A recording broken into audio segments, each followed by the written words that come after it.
மக்களே, இது dessert organic ஃபார்மோட part 2 shorts. உங்களுக்கு இதோட லாங் வீடியோ வேணும்னா கமெண்ட் பண்ணுங்கள், நான் கண்டிப்பாக வீடியோ அப்லோட் பண்ணுறேன். இந்த க்ளோஸ்டு ஷெட் ஃபுல்லாகவே தக்காளி தான் இருக்குது, கொடி தக்காளி. நான் எப்போதுமே தோட்டத்தில் தக்காளி பறிக்கிறேன்னா எல்லாமே பழுத்த தக்காளியாக பறிக்க மாட்டேன், கொஞ்சம் காயாகவும் பறிச்சுப்பேன். ஏன்னா ஃப்ரிட்ஜில் கொண்டு போய் வைக்க மாட்டேன், வெளியில் அப்படியே தாம்பழத்தில் கொட்டி வச்சுருவேன். அப்புறம் பழுக்க பழுக்க யூஸ் பண்ணிப்பேன். இங்கே பாருங்கள், இது ஃபுல்லாக capsicum, green and red capsicum இருக்குது.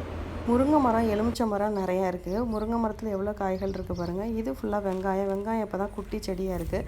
நான் 2-3 வெங்காயத்தாள் பறிச்சுக்கிட்டேன். முட்டைகோஸ்லேயே க்ரீன் அண்ட் பர்பிள் இருக்குது. இங்கே பாருங்கள், பீட்ரூட்டில் 4-5 செடி தான் இருக்குது. கேரட் நிறையா இருக்குது. இதுக்குள்ளே என்ன வச்சுருக்காங்கன்னு போய் பார்க்கலாம். இதில் வந்து வாட்டர் மெலன் இருக்குது. நாங்கள் எங்களுக்கு தேவையான காய்கறிகளை பறிச்சிட்டோம். வெயிட் போடுறதுக்காக என் வீட்டுக்காரும் என் பொண்ணும் கேரட் வந்து செடியிலேருந்து பறித்து கவருக்குள்ளே போட்டுட்ருக்காங்க. சோளம் கொஞ்சம் நிறையா பறிச்சதுனால வெயிட்டு கூட போச்சு, 9 கிலோ வந்துச்சு. 90 கிராம்ஸ் பே பண்ணோம். உங்களுக்கு இந்த வீடியோ பிடிச்சிருந்தா லைக் பண்ணுங்கள். இது மாதிரி துபாய் பற்றின இன்ட்ரெஸ்டிங்கான தகவல் வேணும்னா உடனே நம்ம சேனலை சப்ஸ்கிரைப் பண்ணுங்கள்.